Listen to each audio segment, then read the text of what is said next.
Soyez les bienvenus dans l'ici et le maintenant. Soyez les bienvenus dans cette thématique du travail. Eh bien oui, faut-il travailler ou bien choisit-on un travail parce qu'il plaît? Choisit-on quelque chose pour nous faire plaisir ou bien choisit-on quelque chose parce qu'il faut travailler? Vous parlez beaucoup de cette étymologie de votre mot travail, de ce tripalium, de cet instrument de torture. Beaucoup assimilent le travail à quelque chose de l'ordre de la torture, quelque chose qui est pénible, quelque chose qui est difficile, quelque chose où il y a une notion de devoir. C'est un peu comme si l'on vous ramenait sur les bancs de l'école, où au lieu de vous expliquer que l'école sert à vous enseigner plein de choses, à vous rendre curieux de plein de choses, eh bien à l'école, très vite, vous voyez cela comme quelque chose de pénible, de difficile. Vous êtes tout le temps dans les contrôles, dans les notations, et cela vous détourne de l'essence même de l'école, de l'enseignement. Il en est de même pour le travail. Lorsque l'on vous dit qu'il faut travailler, lorsque vous êtes jeune et que vos parents vous disent « un jour il faudra que tu travailles », eh bien on met tout de suite une notion qui est très désagréable. Donc c'est la même chose pour nous, que ce soit les études ou que ce soit le travail. Il y a très tôt une ambiance très désagréable, très malsaine, quelque chose de l'ordre du devoir, mais pas le devoir dans sa noblesse, le devoir dans quelque chose d'obligation, quelque chose de dur, quelque chose qui vous fait perdre votre énergie. Combien d'individus, lorsqu'ils sont au travail, se sentent complètement vidés d'énergie?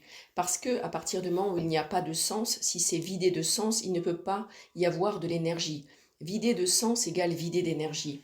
Si l'on vous dit qu'il faut travailler, que vous devez travailler, que vous n'avez pas le choix, et que vous le faites parce que il y a ces injonctions, ces sommations de travailler, eh bien le travail ne sera jamais agréable pour vous.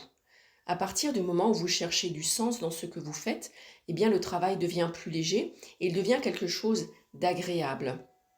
Ce qui est important donc, c'est le sens que vous mettez dans ce que vous faites.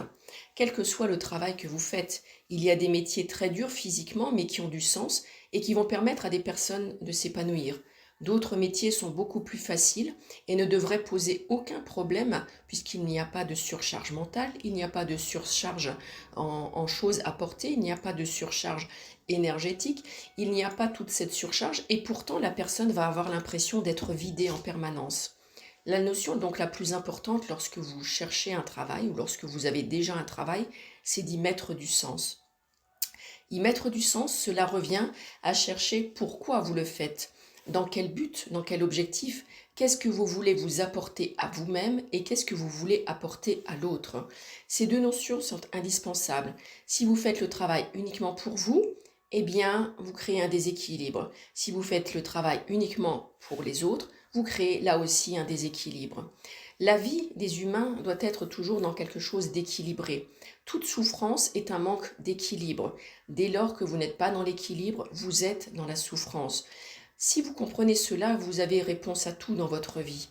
Dès que vous êtes dans la souffrance, demandez-vous où est le déséquilibre, où est la chose qui ne fonctionne pas, où est la chose qui est en excès, où est la chose qui est en défaut, qui est en minorité par rapport à l'autre.